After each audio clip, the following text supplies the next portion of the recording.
欢迎来到星星频道，请点击订阅并关注，获取最新资讯。杨紫新剧上线，收视大战开打，爆款女王能否再胜？当收视之战遇上文化复兴，谁才是真正的主角？最近荧屏很热闹，一个是张艺谋监制的主角，一个是杨紫主演的《家业》，两部剧隔空对撞，一个打的是情怀，一个卖的是创新，表面是收视之争，实际上是一场关于谁在讲中国故事的较量。主角出场早，占尽先机，央视一套首播即爆，收视高到刷新纪录，网络播放也一路狂飙，电视端几乎成了中老年观众的根据地。这部剧扎根在秦腔文化，它有年代的厚重，也有现实的温度。它代表的是一种被时间雕刻的中国叙事，而家业则在另一端发力。杨紫这次不演甜宠，不搞爱情线，她扛起的是徽墨非遗的千年传承，明朝嘉靖年间的故事，被她演成一场女性逆袭的商战传奇。她饰演的李珍，打破家族旧规，学习制墨，凭一枪韧劲重振家业。这种人物设定自带时代镜像感。主角热在传统戏台，家业火在传承技艺，一个是地域文化的回声，一个是手艺精神的复燃。看似不同，其实都在回应同一个命题：观众还愿意为文化性买单吗？从数据上，主角的电视收视无人能敌，几乎垄断中老年圈层。家业的网播基本盘稳如山，年轻女性观众是主力军，两者的受众几乎不重叠。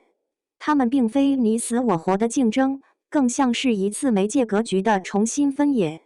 电视守住传统，网络开拓新势力。这场错位对抗揭示了当下国产剧的两种生存逻辑，一种靠熟悉，一种靠新鲜。主角用地域情感召唤共鸣，家业用工艺传承制造新意。其实两者并非非此即彼，他们的成功都说明一个事实：观众在变化，文化表达也在变化。比起剧情上的输赢，更值得思考的是他们背后的文化策略。主角在传唱戏台人生，家业在复活失落手艺，他们都在试图重建观众与传统的连接，只是一个从外部的表演入手，一个从内部的技艺切入。这种差异反映出当代影视对文化内容的两种想象方式，再现与再造。从系统角度，这不仅仅是剧集的问题，更是文化供给模型的更新。主角代表的是国家级文化传播的路径，它借央视的平台延续主流价值传播。家业则在市场层面实验文化创新的叙事方式，把非遗放进商业语境，试探年轻受众能否与之共鸣。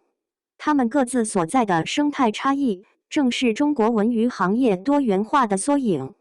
但如果换一个视角想，当传统艺术与流量逻辑相遇，所谓的文化复兴也许有另一种考验。当非遗成为题材，文化的本意是否被消费？当戏曲被包装进剧情，它还是传统，还是商品？这正是当代文娱在高光背后必须回答的问题。或许未来我们会看到更多这样的双爆格局，一边是国民级情怀剧，一边是文化概念剧。它们不该互斥，而应该共生，因为一个守住根，一个开出花。比起讨论谁赢，更重要的是思考，为什么这类作品能在今天重新被拥抱？那意味着文化与大众之间的距离正在被慢慢拉近。现代观众不只想看故事，他们想看文化如何在生活中重新发光。无论是秦腔的唱腔，还是徽墨的香气，他们都不再是被展示，而是被参与的文化体验。